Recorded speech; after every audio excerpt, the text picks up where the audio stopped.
Hello, today I will be presenting some notes about the rise of Russia and how Russia came from being oppressed by the Mongols to becoming one of the most powerful land-based empires of the early modern period. First, let's start with Moscow. That's where everything began. After years of the region being oppressed by the Mongols and getting them behind while Western Europe was advancing, it was Moscow where originally um, taxes were collected to be paid to the Mongols that the change occurred. In 1469, Ivan III, that was the Dutch of Moscow, led a revolt against the Mongols that repelled them from the region and actually got their independence. Now, to hold power, what the what Ivan did was first hold himself Tsar and marry the niece of the last Byzantine emperor as to give him rightful power over the Orthodox Church, which was the religion of the Russian Empire. So, what he also did was to get some military support. He gave hereditary lands to military nobles, and these lands included the people working there. These people suddenly became serfs under really poor conditions, being able to be sold with the land almost as slaves, but in some way not quite as much. There was also there was a problem normally with boyars, which were the aristocratic landlords of the zone. These normally came to troubles constantly with the tsars over who should hold power and how should things do. Well, continuing with the serfs, after having such conditions, began to either be oppressed or revolt, some kinds not really successful, or began to flee to find new places. These people, when called Cossacks, began to muscle their way around the steppes, helping the expansion of Russia, and they were a pretty much important factor to this. But they also were establishing colonies. This helped a lot with the expansion policy, which Ivan III and a lot of other Russian governors employed. Now, the next important ruler of Russia was Ivan V, or better known as Ivan the Terrible. He was given this name mainly because he killed a lot of boyars to get rid of them, since they were not since they normally since they were a problem for him to rule. Also because at the end he continued he he ended killing his only son, which deprived him of any heir. This would prove troublesome later on. He continued expanding as earlier Tsars did, and that's mainly what happened. Also, the printing press at this point came in.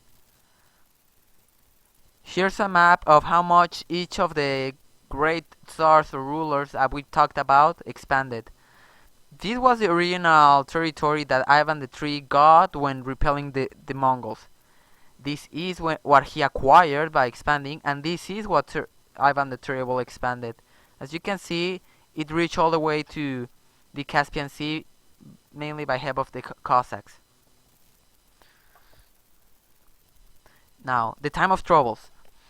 This came after Ivan V, or Ivan the Terrible's death, and this came as a result of him not having any heir to come after him.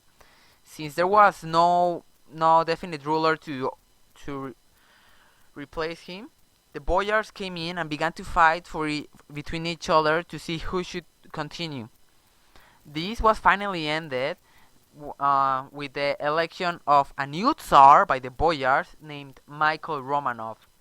This name might sound familiar by the Romanov dynasty that later on would be overthrown by the Russian Revolution. Here's a picture of of the dynasty up to the final family. Here's the famous kid Alexis Romanov.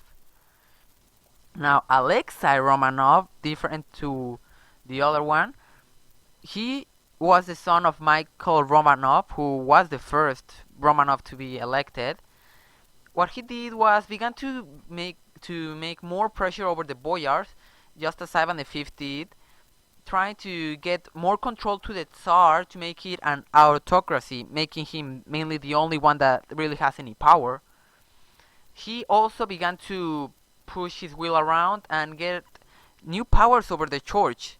Some people began to not well weren't really okay with this and were called the old believers. They were against this, and Alexei, what he ended doing was exiling them to Siberia, which is similar to what recent Russian rulers did. The conditions for serfs worsened, giving the boyars more power over the serfs, maybe in a way to control them and not and get them quiet. This might be exemplified by Stephen Racine uprising. He led a peasant revolt that was kind of famous, so that we actually know about it. Now, a couple of years later, Peter the Great, also Peter I, better known Peter the Great, actually, he was a reformist ruler of Russia that brought a lot of new ideas to Russia, mainly from Western Europe. He passed his early years in Western Europe working in docks, factories, and things like that. And when he came back, he brought in artists, mainly artists, intellectuals, and things like that. He started a reform movement. He started reforming, bringing on new ideas. Also, he still kept the autocratic ideas and kept all the power to himself. He was also famous because of his expansions. He was really good in a lot of ways, and he was able to get entry to the Baltic Sea, found in St. Petersburg. Here's a picture of it. This was achieved by taking away some territory from Sweden. Some important reforms that he did was in the economic aspect.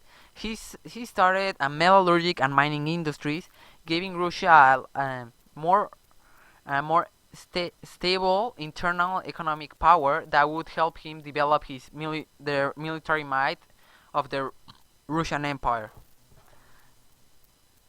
The thing is that even when this industry and ideas from the Western Europe came, the serf labor was still employed, and no wage paying was introduced.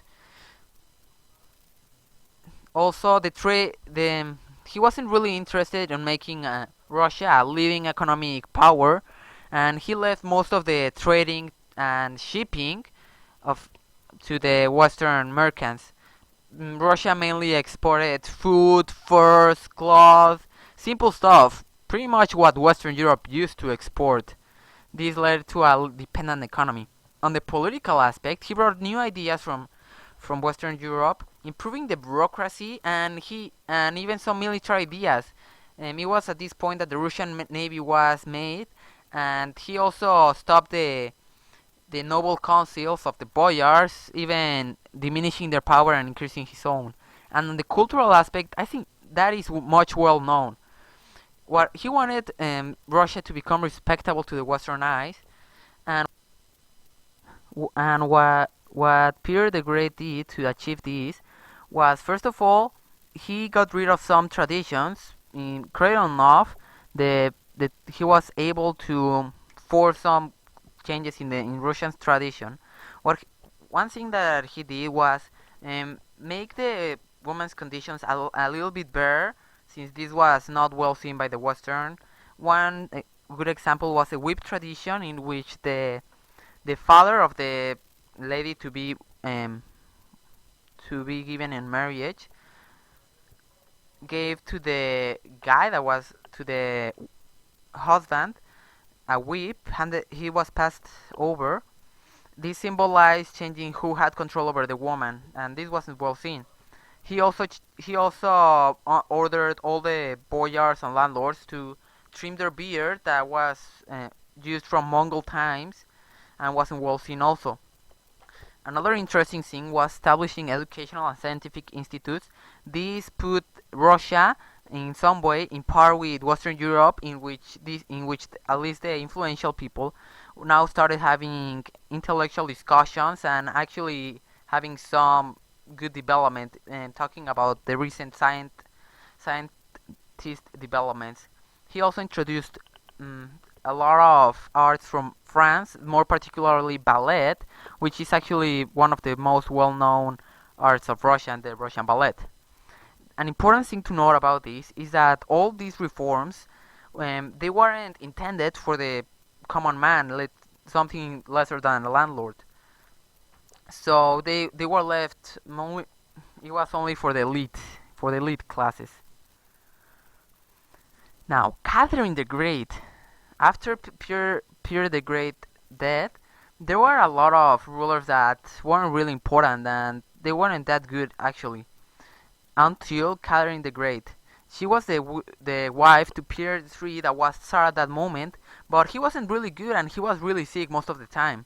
So she came up to power soon before his assassination, which wasn't really he wasn't really missed for how bad actually he was. She's important because he brought in more westernization. She brought enlightenment ideas, but was careful with them. See, after the French Revolution, which sparked a little bit of fear about revolt. She also was patron of the arts and promoted such things. Now, at these points, as you can see, even the serfs' conditions worsened even more. She let the boyars put harsher punishments, mainly leaving it to them. She did this in exchange for taking power out of them, in a way, in a sort of kind of exchange. That will they'll be peaceful. This was important because it was really good, and he was claiming that he was the legitimate husband of Catherine the Great. But he was at the end defeated and killed. She had even further expansion and also was quite successful. It was at this point that she began to play with Russia was able to play politics on Western Europe by having that much power even, and participate in partition of Poland that in three phases ended getting rid of Poland as a whole. Oh wait.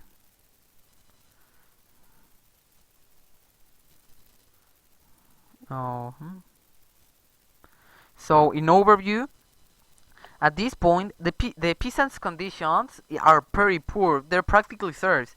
Whenever the boyars want to raise any conditions, instead of trying to put in new ideas, they just press the serfs even more. Mm, then Russia is in a dependent agricultural economy at this point. It's very dependent on that other people buy from him. Then the aristocratic nobles, so boyars, take a lot of Western attitudes and spend a lot, really separating them from the serfs. What is important to note here is that at this point there are mainly only two types of people. It's either you're a landlord, an aristocrat, or you are a serf, because they didn't let any since they didn't let any merchant class rise, since all it was handled by the Western merchants, and the all the artisans and manufacturing was made by the serfs themselves. So that was also get ridden of. Here is a timeline that I made so you can make a clear idea. Thanks for watching. This timeline goes from, well, all the major events from Ivan III as he repels the Mongols, Ivan V, Time of Troubles, and the rise of the Romanov, all the way Peter the Great, and all the way to Catherine the Great rising to power in 1762. Thanks for watching.